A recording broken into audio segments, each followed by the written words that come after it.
Welcome to another episode of Takeoff, a podcast where we dive into stories from our people about innovation, aviation, automotive, and autonomous technology with some funny things thrown in for good measure. I'm joined today by Maria. How's it going today? Hello, hi Tamim. How are you? I'm good, thanks. I'm so excited to have this conversation with you. I feel like we've never really had a chance to connect whenever I'd come over to visit in the UK. That's correct. We keep missing each other. Finally, we meet. I think it's busy schedules, busy personal lives as moms, which we'll dive into the podcast. But yeah, it's really exciting to have you on today. Can you just start off by telling us your name and your role in the company? Definitely. My name is Maria Venus Thomas, and I head the ADS, so head of autonomy. Um, and I'm from the United Kingdom. Very cool. So that is me. And a Wonderful. little bit more about me. I'm basically from India. So I came into the UK a long time ago, and How old? I probably was 20 years old when I came to the United Kingdom. Okay. So I was a bachelor already. I had my engineering degree from India. So I had my first class degree, but I thought I'd come to the United Kingdom to do my master's and actually venture out and see what I can actually specialize in. Um, so my master's was actually in business administration. Um, Okay. it actually had an IT part of it as well. But I was not sure whether to go into an engineering stream or whether to actually head, like go into management. Mm. But as of now, I'm currently doing both. So it is a We'll bonus. dive into that. Yeah. So I think where I started and where I am right now, it all worked out okay for me. Mhm. So I'm quite glad it started differently, but ended up okay. Wonderful. Can you tell me a little bit more, where are you from in India and when you were there, like a little bit about your history and how you decided to go into the schooling that you chose? Right. So I'm from South India, a small city called Coimbatore. So I was born there. So Coimbatore is actually very popular now because of its very cool weather. You don't hear this from India because India, when everyone speaks about India, it is like it's hot. But from where I come from, the water is really good, and also the weather condition is fantastic for anyone to grow up. And it's a normal family I grew up in, and my mom was very ambitious in getting me educated. So I come from a background where only the boys are educated. Wow. So So she was a and strong woman to make that yeah, choice. and the girls are happily married away. So for me to get into engineering and all the schooling done in international standards, my mom was very ambitious that whatever my brother gets, I should also get. So basically, I'm a very ambitious person as well. Um, and so that's how my childhood was basically. And mostly it was study and getting into an engineering degree was more like you get into medicine or engineering. That's how it was the time when I grew up. So all my friends, if I have my friends, they all were into engineering or into medicine. Wow, And that's so interesting. it is intense because when I come to the United Kingdom, I found that kids are allowed to choose. It's not very influenced by parents, or like it's not very pressurized. So it was very different for me to see kids over here, how they go about with their passions. So even though engineering was not my passion, but I'm glad I got into it. I actually wanted to go into fashion technology and all that, but my mom was like, I think engineering would be good for you. So that's It's the how. it's the same in the States where you kind of, I mean, you hear some families, especially families of doctors, often kind of push their child into medicine, but really, other than that, it's a little bit more open-ended, like you're saying, in the UK to pick and choose. But, Yes, it can be nice though to almost have kind of that guide ahead, because sometimes yes, I feel like nowadays, especially kids are getting so lost in all of the options that it yes, almost is a hindrance, but yes. okay, very cool. I Your mother sounds like an amazing woman. She is, she is. I'm quite glad she led me into this, because I found that I am really into engineering now. So I'm so glad this path was chosen for me by my mom.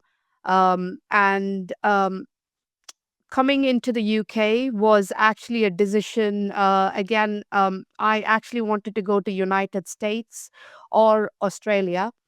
um, I had a lot of offers from different universities, but somehow my friend suggested coming into the United Kingdom. Uh, it will be a different game for me.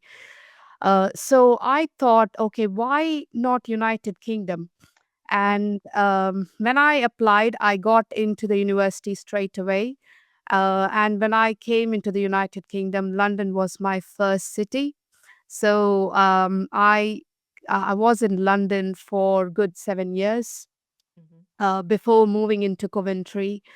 And I'm quite glad London was my first spot, because as a 20-year-old, it gave me a lot of options to choose again. I made a lot of friends in London, and from a small city into London, transition was massive Wow. for me. It was quite a big step for me, and friends helped me a lot in London to settle down, finding my own accommodation. So, as an international student, and settling into London was not a big challenge, because I was looking forward to it, and Right. I was open to all the challenges. And my master degree it completed very quickly, and I graduated. And after that, it was now a decision to whether to go into management or try engineering. So Mm. I started off with management. I started off as a deputy manager at Tesco.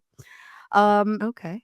it was interesting for a year, um, and after a year, it was very mundane. It was more like you're doing the same thing again and again, Yeah. and it Didn't was challenge you. yeah, it didn't challenge me enough.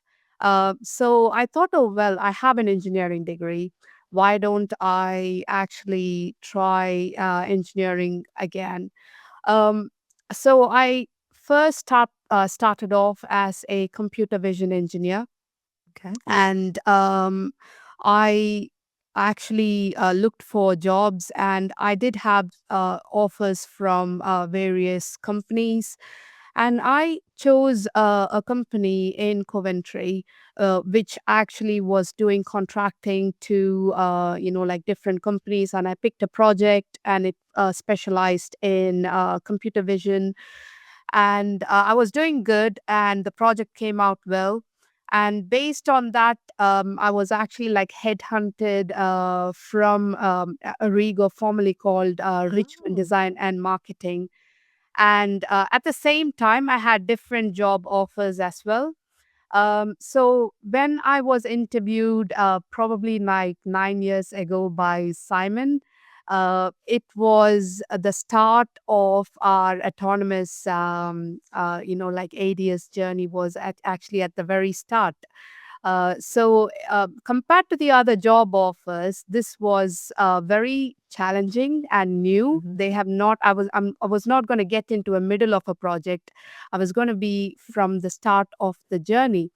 So it was very exciting, and I think working to be working with someone like Simon, who actually interviewed me, I thought he sold it really well. Like the tech was sold to me really in a very good way. So that's how I started my journey in Aurrigo 9 years ago. I can't believe it's nearly going to be 10 years. Decade. It's going to be a decade really. In next January, it will be like a 10-year journey for me here. But I started off as a junior engineer, Mhm. and it was very exciting times.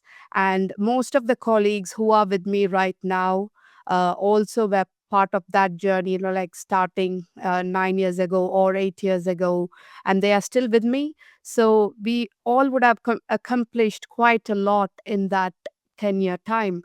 Yeah. So it was a good decision at that point of time, because the other companies was doing same kind of tech, but probably my life could have changed differently. But I'm glad I chose to to be part of this, and I think it has been a very busy 10-year time.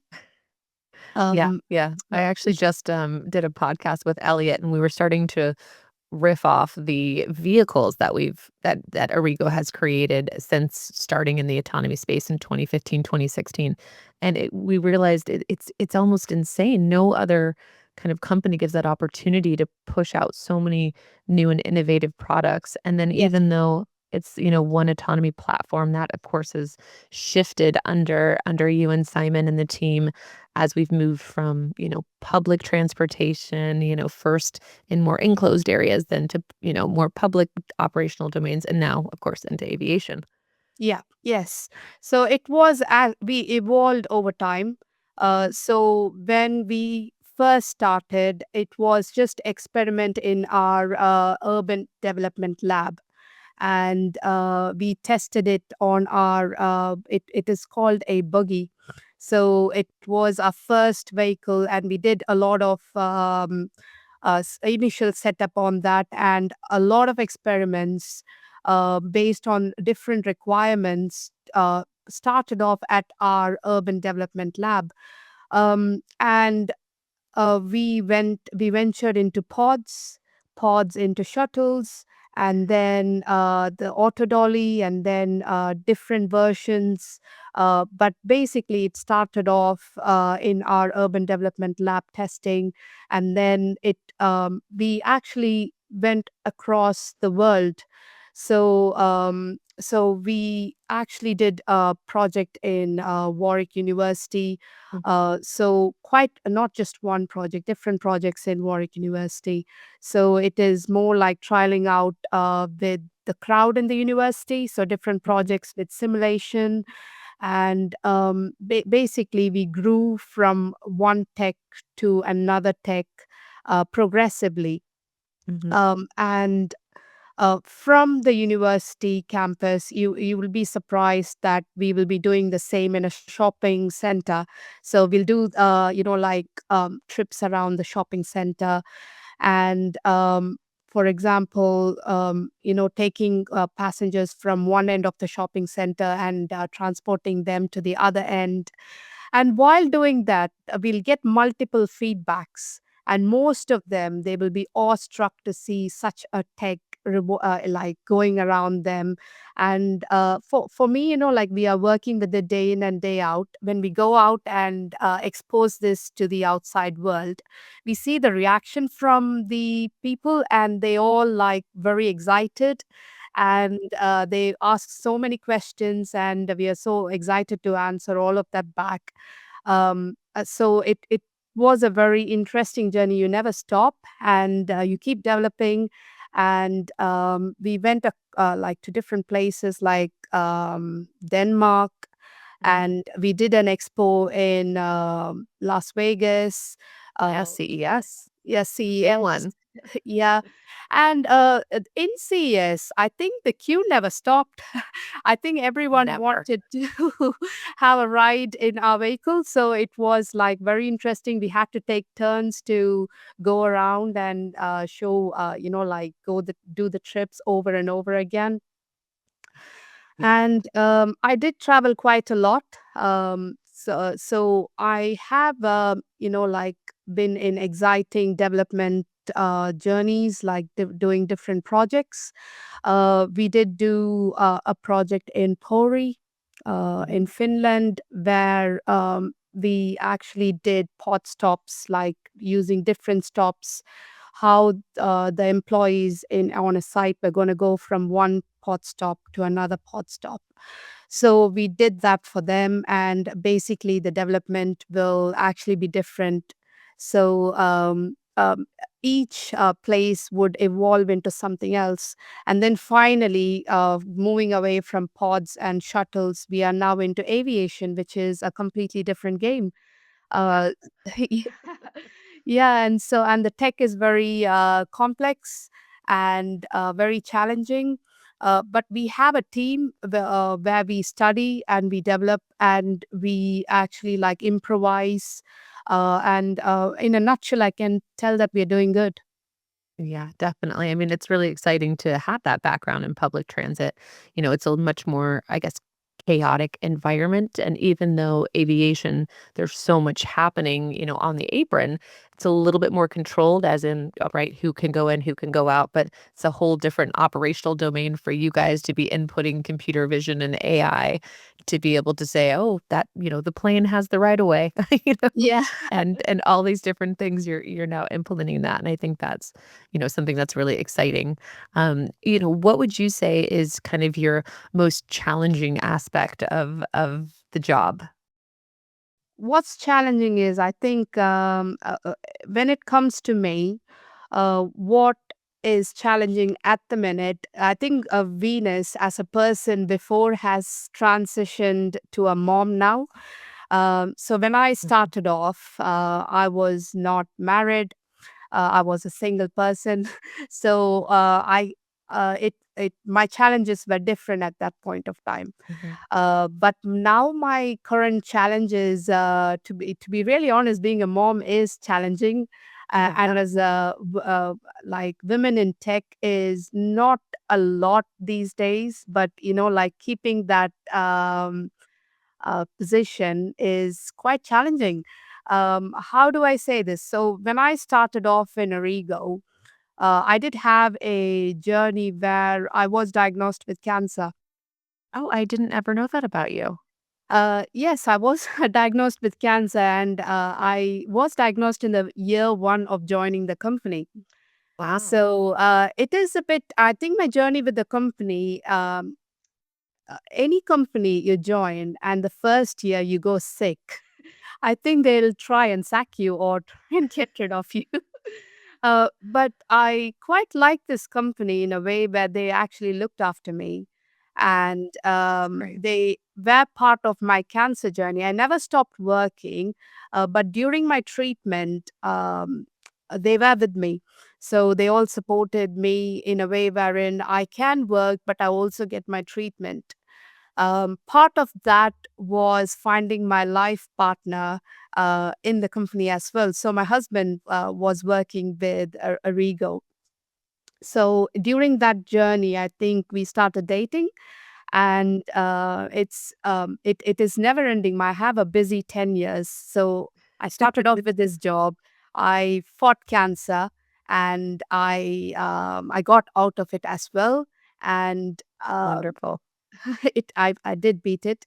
After that, I got married to the same person, and immediately after marriage, I had two children, like 2 years apart. So I have evolved with the company. So and I'm glad that I started off as a junior engineer, but now I head an entire department. So it is good to. It was a good journey in the end.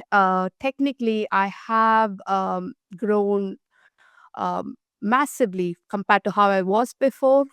And the good thing about Aurrigo is, even though it is challenging and demanding, they give you the freedom to Yeah. explore the tech, and it's not like we are always told what to do. We are always Yeah. encouraged. The ideas are always encouraged. And working with Simon, he always encourages to put forth ideas, and he Mhm. trust actually they trust you to deliver it. I think that's a big thing about this company. I've worked at, many different places before, and even when we chat with others, on the podcast and get to learn, it's kind of one of the main things that we have in common between a lot of people that I've interviewed on the podcast. There's not micromanagement. There's like the inclusivity and fostering innovation and, really pushing that forward and meaning it. And like you said, Dave likes to say it's more of a family, and Yes. it's not just for say. It is true. We all, we rely on one another. We believe in one another. We rise and fall together. Yeah. So yeah, and being a mom and a woman in tech, I of course understand that as well. I have the one Yeah. versus the two, and that in itself was exhausting. You and I were just chatting this morning how we were derailed because of other meetings, and then I was mentioning to you how my husband's traveling right now, Yeah. and therefore it was just me this morning, and of course it was trash day, and of course my child didn't really want to be helpful in leaving the house, and starting to work before she even leaves for school. So it's a balancing act as a mother. It is, it So is. I think that is my challenge at the minute. Work, I think, like, is always challenging and demanding. I'm not saying it's a piece of cake, because being in a tech like this, it's never easy, because it is evolving all the time. So I know that part of it has always been like challenging me in the right way. So which is good, because you don't want to be bored by doing the same thing again and again. First, when I was a junior engineer, I just had to focus on one thing. But now, as a head of ADS, I'm not just developing, but also guiding an entire team, which yeah. is not just in the United Kingdom. So I manage team across the globe. So I work with Singaporeans, of like Americans, Mhm. Canadians, and also my team in United Kingdom as well. So throughout, I do have a work life balance of like working with Singaporeans in the morning, and then after settling the kids, I'll be working with the Canadians in the evening. So somehow I managed to balance this out as a mom and also as a full-time employee. Mhm. So even though it is challenging, it has not actually got me tired yet. It is, as a mom, it's always tiring, but somehow I think it has worked out for me. And I do think a lot of companies, if they do the same for women, you will see a lot of women coming back into tech. That Yeah. was the biggest challenge, I think, for women to be in tech companies after childbirth. Most of the women, they don't come back. Yeah. So I'm glad that I had the opportunity to, like, come back. To be honest, after having my second child, um, when I went on maternity, I was a manager. And when I came back, I was head of ADS.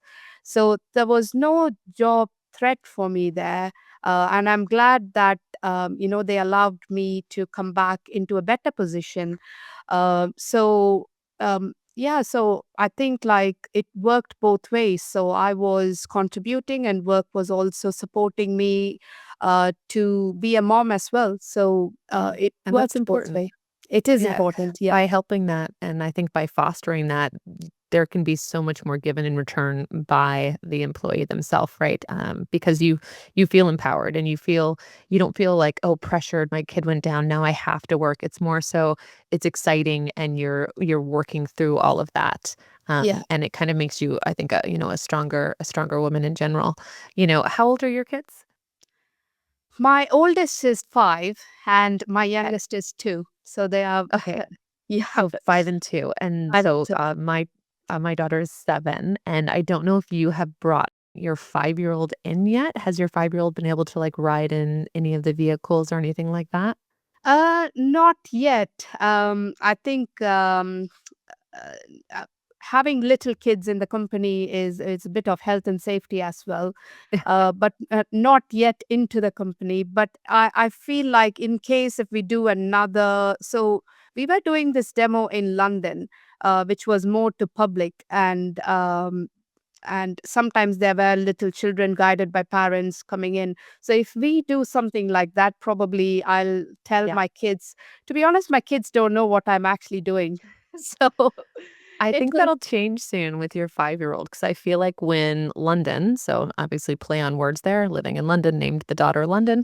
yeah, It's so funny because from a very young age, she has seen the vehicles here in Canada, the Canada. Yeah, autopods, and she's always been inquisitive. And we've had her on site during demos sometimes, where yeah. like I was there, and she's, mommy, what's that? And now it's so funny because she just says things like when we go to the airport, she'll be like, "Are we getting on an autonomous shuttle?" Yeah. No, Yeah. no, not yet. But it's interesting to see almost kids involved with Yeah. parents in that role. It's Yeah. almost like this is no big deal. And then you have other people in the world that, like you said, you show up and you do a demo and they're just completely awestruck that the technology exists. So it's so neat to see, this huge breadth of discovery in the space. Yeah, I think our generation, we are seeing autonomy as something, we are getting used to. But by the time our kids see them, it will be quite normal in their time because it will be everywhere. And as I said, we evolved from one tech to another. It was a journey where, we learned from things, and where we are with aviation right now. I think it has taken a lot, like learning and also implementing and growing. So if the future generation are better off with it, because when we started off, we didn't have much advancement, especially with what we have with AI. And 10 years ago, I think it was not very popular. But as of now, AI is all over the place. Uh, Buzzword. yeah, AI is everything. So for the next generation, this would be quite normal that AI is part of everything.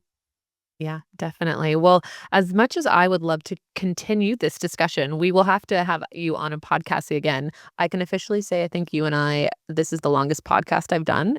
It's been really interesting talking to you, hearing your story. I think it's important to share again as a woman in tech, immigrating, especially from India, like so impressive.